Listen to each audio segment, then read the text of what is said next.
अस्सलामुअलैकुम।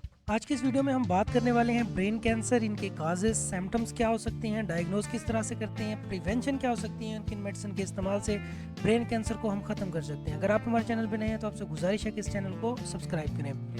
What is brain cancer? आज की इस वीडियो में मैं आपको ब्रेन कैंसर एक सिंपल लैंग्वेज में समझाने की कोशिश करूंगा। ब्रेन कैंसर को समझने से पहले आप ये समझें कि कैंसर क्या होता है। कैंसर होता है अनकंट्रोल्ड डिवीजन ऑफ सेल्स।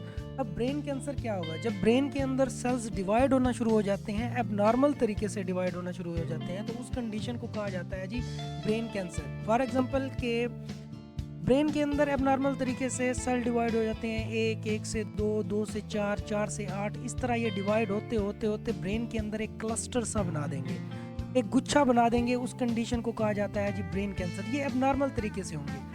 जब ये सेल्स एबनॉर्मल तरीके से बढ़ना स्टार्ट हो जाते हैं और इनको कंट्रोल नहीं किया जाता, तो ये इस तरह से बढ़ना स्टार्ट हो जाते हैं और ये ब्रेन की लेयर इस तरह से बन जाती है। ये ऊपर लेयर बढ़ जाती है और ना हमारा जो हेड है ना वो एबनॉर्मल तरीके से बड़ा दिखाई देने लगता है। इस नॉर्मल तरीके से बढ़ना स्टार्ट हो जाते हैं तो ये ब्रेन के दूसरे पार्ट्स को भी डैमेज कर देते हैं। कंप्रेशन की वजह से नर्व कंप्रेशन हो सकती है, तो इस कंडीशन को ना ब्रेन कैंसर कहा जाता है। तो brain cancer uncontrolled division of cells को कहा जाता है। ये ब्रेन्स के दूसरे नर्वस सिस्टम को, नर्व्स को और ब्लड वेसल्स को कंप्रेस करती हैं, जिसकी वजह से ब्लड भी रुक सकता है। हमारा एक और चैनल है जिसका नाम है हेल्थ फास्टर। हेल्थ फास्टर एक ऐसा चैनल है जिसके ऊपर नेचुरल चीज़ों को स्टडी किया जाता है। अगर आप चाहें तो विजिट कर सकते हैं, लिंक आपको डिस्क्रिप्शन में मिल जाएगा।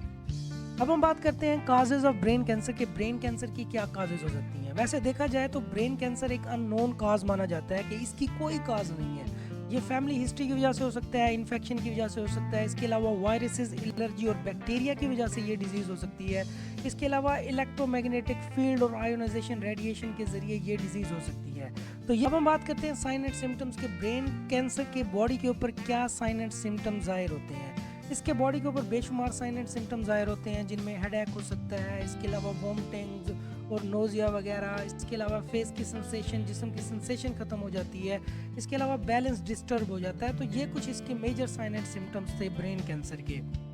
Diagnostic test. ब्रेन कैंसर को डायग्नोस करने के लिए एमआरआई और सीटी स्कैन वगैरह परफॉर्म करवाया जाता है, क्योंकि एमआरआई और सीटी स्कैन परफॉर्म करवाए जाते हैं क्लियर इमेज को देखने के लिए।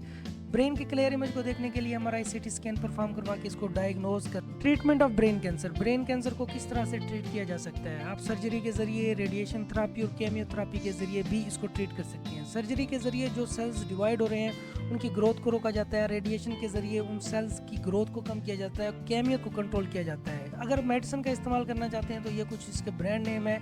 इन मेडिसिन का इस्तेमाल करके, डॉक्टर की हिदायत के मुताबिक इस्तेमाल करके आप इसके साइन एंड सिम्टम्स और काज को काफ़ी हद तक कम कर सकते हैं। अगर आप हमारे चैनल पर नए हैं तो आपसे गुजारिश है कि इस चैनल को सब्सक्राइब करें, क्योंकि इसके ऊपर डिजीज़ मेडिसिन को डिटेल के साथ